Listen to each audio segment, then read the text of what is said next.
እንግዲህ የሰላም እጦት የገጠመን ወይም የሰላም መደፍረስ የገጠመን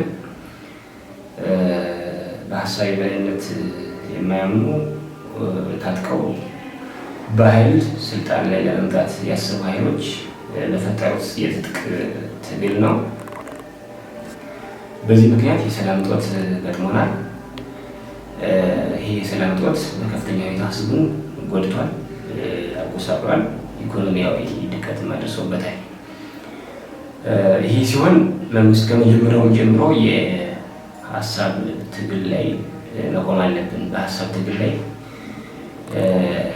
ማተኮር አለብን እና በሀሳብ የበላይነት ነው መታገል የሚገባ እንጂ በዚህ ትግል የሚፈታ የህዝብ ችግር የለም በሚል ከመጀመሪያውም ጀምሮ በውይይት በንግግር ያሉ የሀሳብ ልዩነቶችና የህዝብ ጥያቄዎች እንዲፈቱ የክልሉ መንግስት የፌዴራሉ መንግስት በተደጋጋሚ ይህን ጥያቄ ገና ግጭቱም ሳይጀመር ጭምር ይህን ጥሪ አድርጓል። የሰላም ጥሪዎችን አድርጓል። የሰላም አማራጮቹ የሀሳብ ልዩነቶቹ በውይይት በንግግር ይፈቱ ብሎ ጥሪ አድርጓል። መጀመሪያ አካባቢ ይህንን ባለመቀበል ወደ ትግል የገቡ ኃይሎች በከፍተኛ ሁኔታ ህዝቡን ጎድተዋል። ከዛ በኋላ ከጊዜ ጊዜ ግን መሻሻል ያለው ምንድን ነው? የሀሳብ የበላይነትን ያስቀደሙ የመንግስትን የሰላም ጥሪ የተቀበሉ ብቻ ሳይሆን የህዝብን በደልም ጭምር የተገነዘቡ የተረዱ ኃይሎች አሁን ላይ እጅ መስጠት ጀምረዋል። እጅ መስጠት ከጀመሩ ቆይተዋል።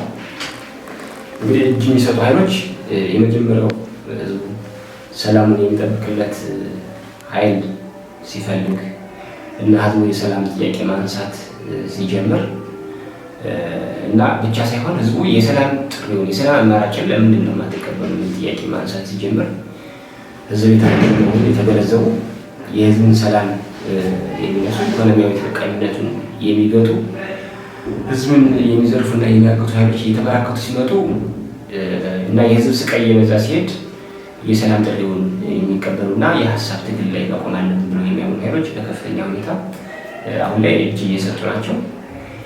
እውነቱን ለመነጋገር በየቀኑ እጅ የሚሰጣል። ባለፈው ስፔሻሊ የሰላም ስምምነት የክልሉ መንግስት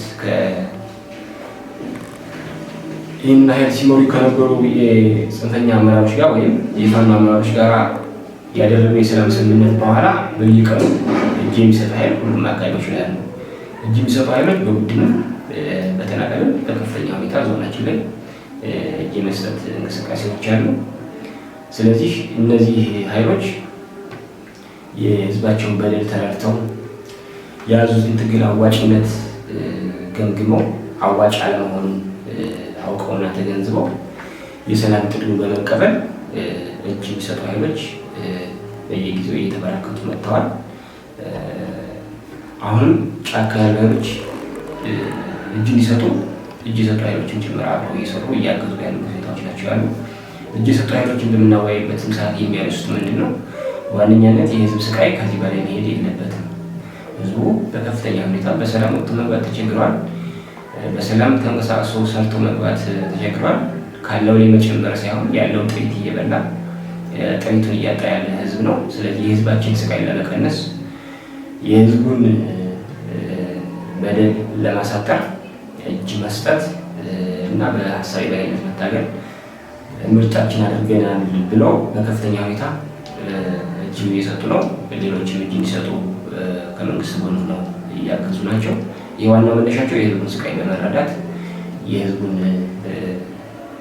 እንግልት ለማሳጠር በመወሰናቸው ስለሆነ በከፍተኛ ሁኔታ የእጅ መስጠት ሁኔታ በዞናችን የተሻሻለና ሰፊ የሆነ መነሳሳት ያለበት ነው። ሰፊ የሆነ የህዝብ መቆርቆር የታየበት ነው። ስለዚህ እጅ ከሚሰጡ ኃይሎች ጋር በጋራ አብረን እየሰራን ያለን ሁኔታዎች ናቸው ያሉ። እጅ የሰጡ ኃይሎችን ጭምርኛ ጥሩ እንክብካቤ እያደረግን ያለ ነው። በመንግስት በኩልም እጅ የሰጡ ኃይሎችን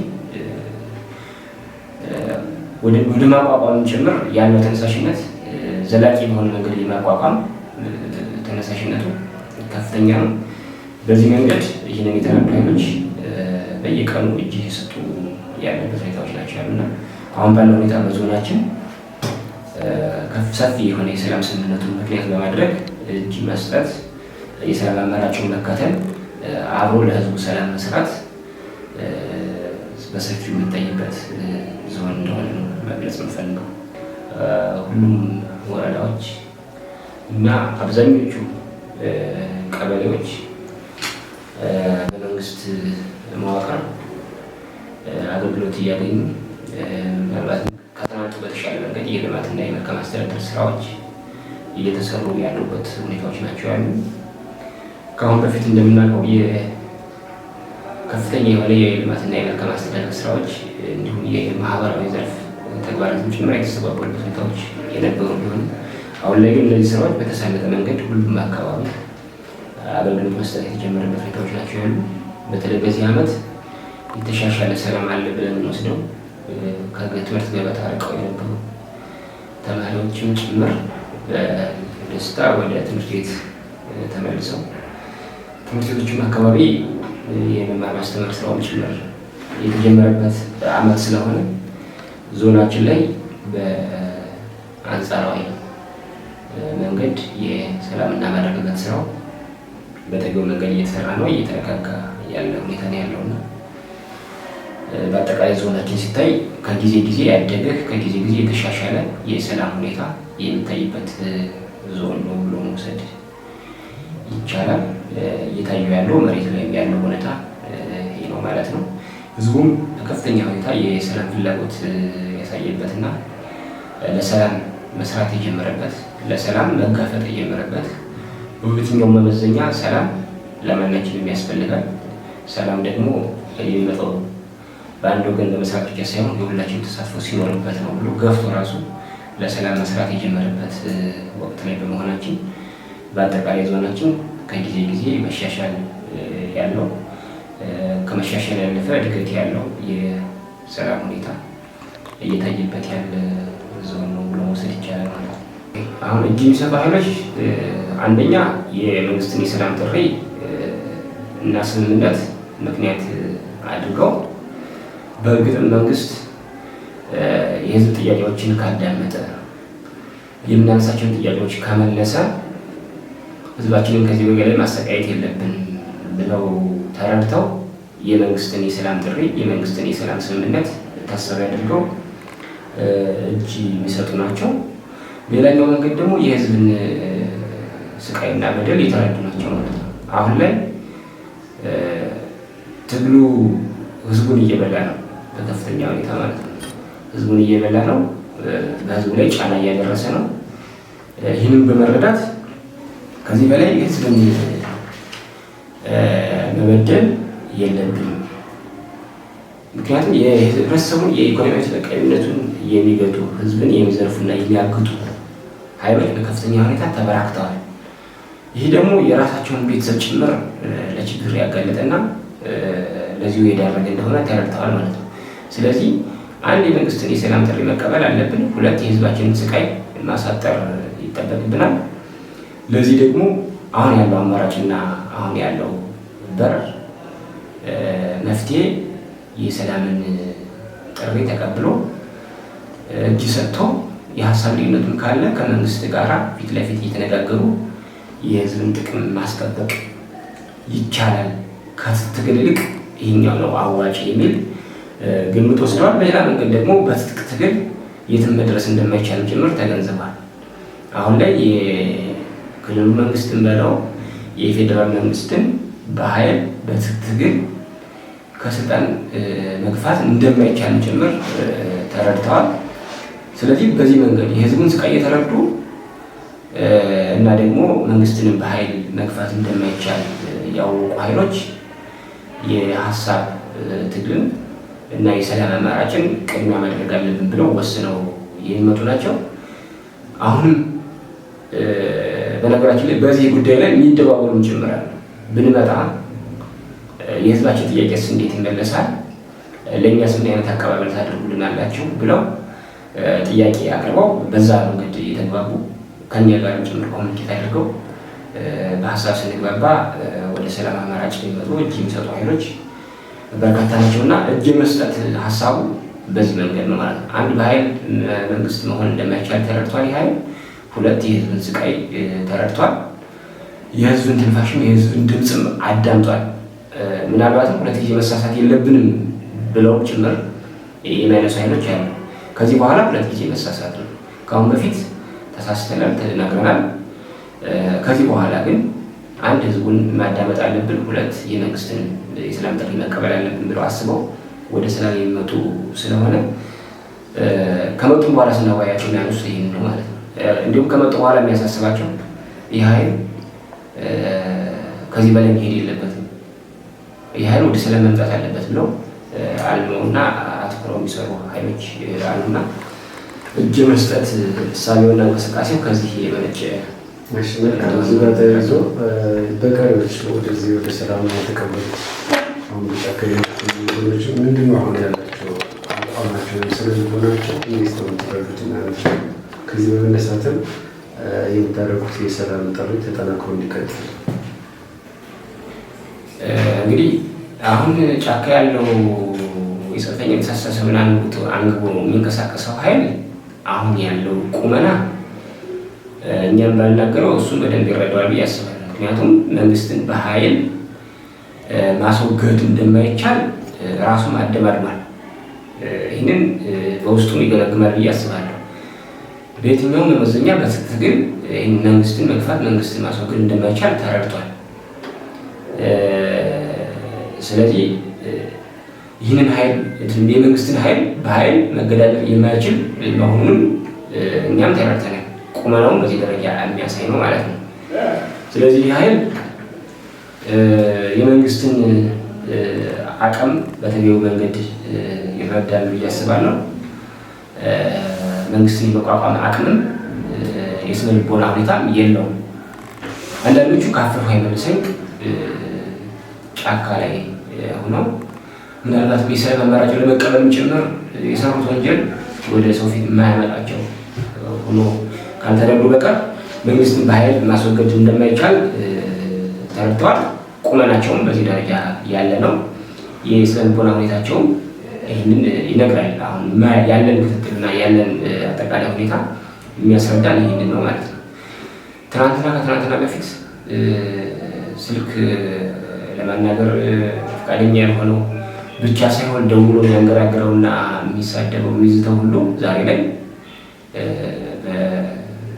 በፖላይት ሆኖ ወይም በትህትና ኮሚኒኬት ማድረግ ጀምሯል ማለት ነው። ከመንግስት መዋቅሩ ጋር የሰላም አማራጭን ለመቀበል ያለው ዳርዳር ከፍተኛ ነው። ይህ ማለት ይህ ኃይል በዚህ ደረጃ ነው። ከሌላ መንገድ ደግሞ ተመናምኗል። በነገራችን ላይ ይህ ኃይል ማለት ነው ኦልሞስት የተመናመነ የተመተነ ኃይል ነው።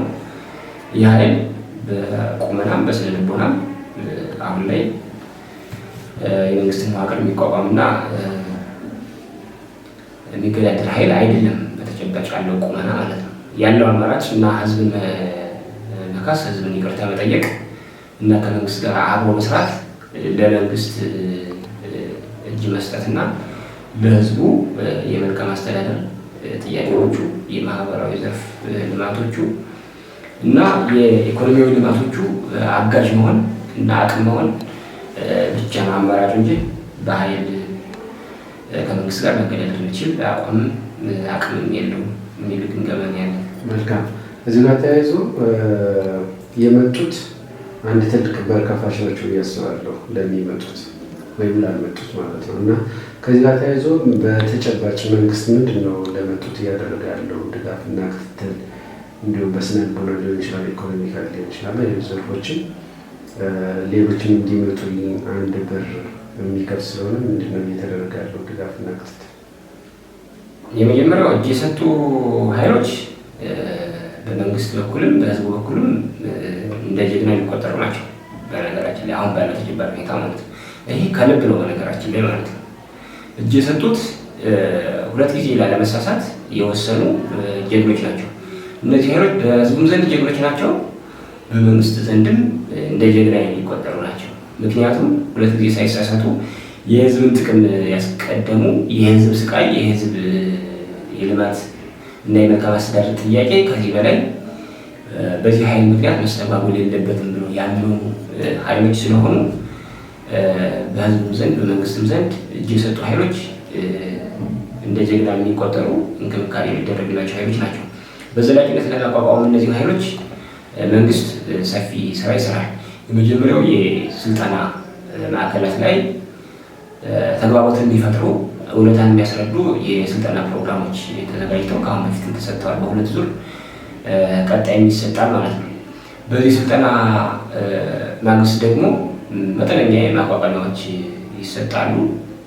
በእነዚህ ማቋቋሚያዎች ደግሞ ብቻ ወደ አካባቢያቸው መበተን ሳይሆን በየአሉበትና በየወረዳቸው የመስሪያና የመስጫ ቦታዎችን ምቹ ሁኔታ የመፍጠር ስራዎች በስፋት እየተሰሩ ናቸው። በዘላቂነት እንዲቋቋሙ አቅም ኖሯቸው ለህዝቡም ለራሳቸውም ዋስትና የሚሆኑ ለራሳቸውም ለቤተሰባቸውም መከታ የሚሆኑ እንዲሆኑ በዘላቂነት እንዲቋቋሙ በትኩረት መንግስት እየሰራ ነው። የመንግስት ሰራተኛም ከነበሩ ወደ መንግስት ስራቸውን ጭምር ይቅርታ ተደርጎላቸው ስልጠና ወስደው ህዝብን ለመካስ ተዘጋጅተው በአስተሳሰብም ጭምር ተግባብተው ስለሆነ የመጡት እነዚህ ኃይሎች የቀደመ ስራ ካላቸው ወደ ቀደመ ስራቸው፣ ስራ ያልነበራቸው እና ስራ እድል እንዲፈጠርላቸው የሚፈልጉ ከሆኑ ከሚሰጣቸው መቋቋሚያ በተጨማሪ የስራ እድል መፍጠሪያ አማራጮችን፣ ጸጋዎችን ሁሉ ተጠቅሞ በዘላቂነት እንዲቋቋሙ ለማድረግ መንግስት በስፋት እየሰራ ነው።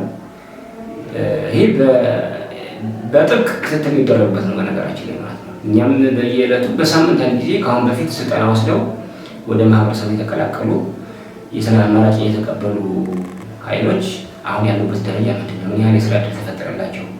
ምን ያህል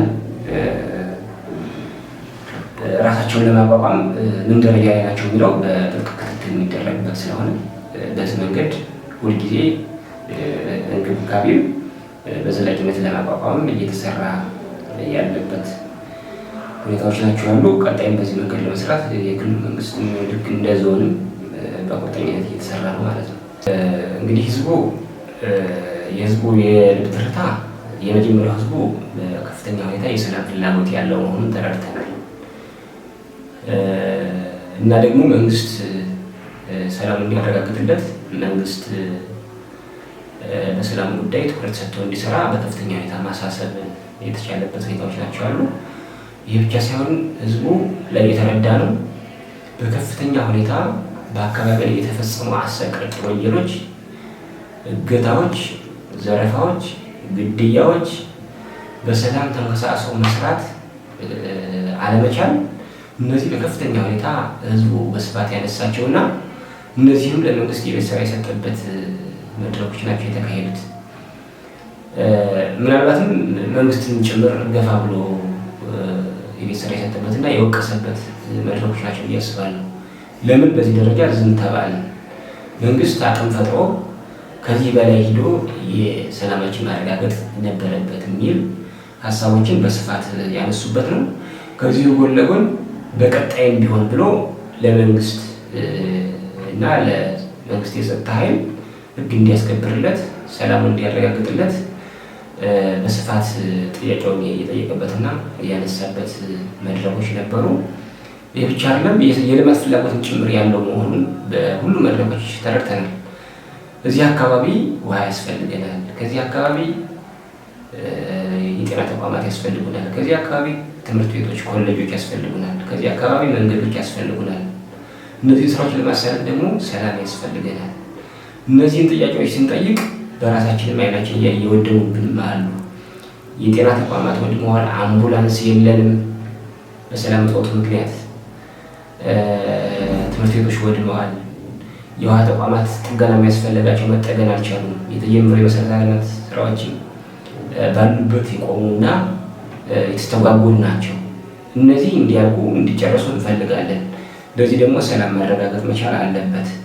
ሰላሙን ለመረጋገጥ ደግሞ መንግስት ሌት ተቀን ሊሰራ ይገባል። ለዚህ ደግሞ እኛም እዚህ በኋላ አጋዥ መሆን መቻል ያለብን፣ አብረን መስራት መቻል ያለብን። ሰላማችንን መንግስት ብቻ ሊያረጋግጥልን አይችልም ብሎ በስፋት ያነሳበት ነው።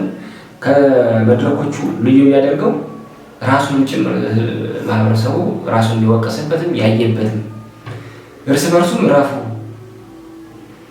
ብሎ የተወቃቀሰበትና ወደ ራሱ ጭምር የተመለከተበት ሁኔታዎች በስፋት ተፈጥረዋል። በመድረኮቹ ማለት ነው። ወደ መድረክ መምጣት፣ የመንግስት የሰላም ጥሪ መቀበል እና ከመንግስት ጋር ሆኖ የህዝብ ጥቅሞችን እንዲከበሩ መሞገት፣ መታገል ይቻላል ማለት ነው። በጠረጴዛ ዙሪያ ትግል ምርጫቸውን እንዲያደርጉ በዚሁ አጋጣሚ መልዕክት ማስተላለፍ እንፈልጋለሁ፣ ጥሪ ማስተላለፍ እንፈልጋለሁ።